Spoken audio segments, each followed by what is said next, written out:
Hello everybody, it's Jay Brereton here again with another episode of Dominions 5, so let's see what's happened. Late spring in the year 3 means it's turn 38-ish I think, so we're getting to pretty close to what I thought the game's overall length would be, which is about 40 turns. Hasn't ended yet but may end very very soon, spoilers. So in Erytheia we attacked with a teleport, which did not work sadly. Let's view the battle. So one useful thing that this does do, however, right?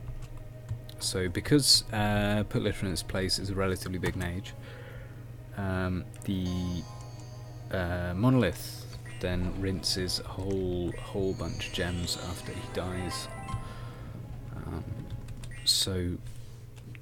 I'll replay that just so we can see it again. So the thing about indie guys with gems is that they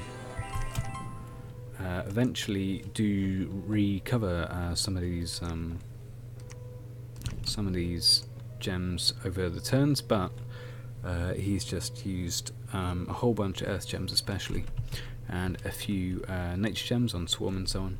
So the upcoming battle is quite a lot different. So if we look at this battle in Erytheia, which is the troop attack, I had hoped, of course, that the monolith was going to be dead.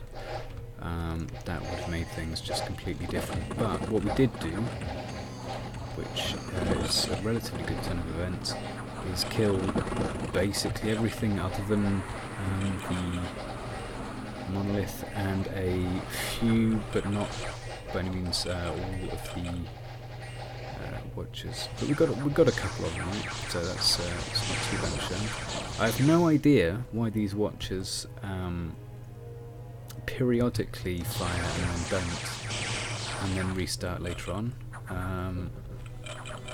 Genuine mystery to me. But yeah, as we'll see, we do eventually cut a few of them down. Their protection sometimes fails them.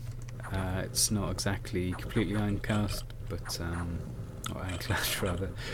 But yeah, it's pretty solid. So as you can see, we're chipping for like 4 or 5 at a time. The monolith then decides to drop some rocks on us. He's got elemental fortitude on, so he does have some elemental resistances to shock especially. But if we look at his gems, he's got like a few astral gems, but he's not a guy who's going to cast anything particularly dangerous with astral 5. So he's not going to be casting, you know, Master and Slave or anything like that to anyone who attacks.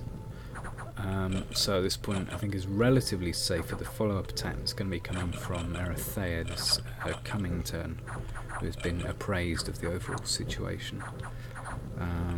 As you can see, some of these are pretty close to dead. They also changed the interface in the last patch we did, which is delightful. It's got some small boxes around things, I guess.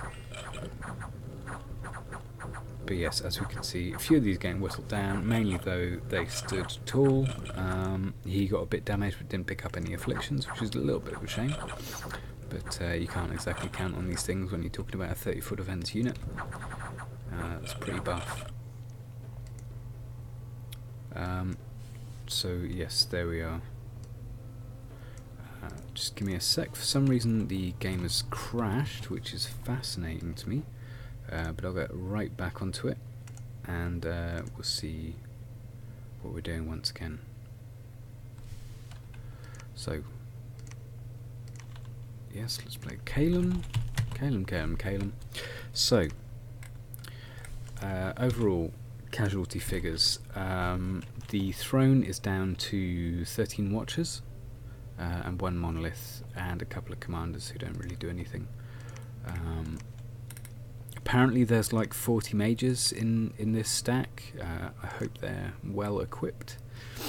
If he's going to be fighting Bogorus as well, which I suspect he will be, hopefully he's going to do what I say and cloud trap onto the adjacent provinces, especially Bogorus, and tries to take the Fort PD out. Fort PD for Bogorus is like about 30-40 guys.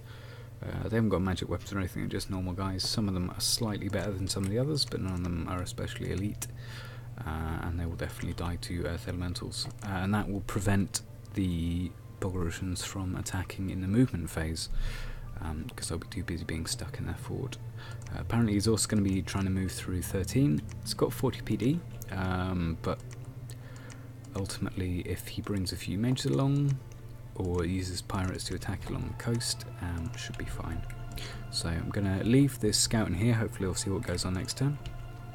Other than that, we are being killed pretty quickly down here, but we may see the conclusion of the game before we die, so that'll be interesting. Anyway, thank you very much for watching, been Joe Britain, and take care.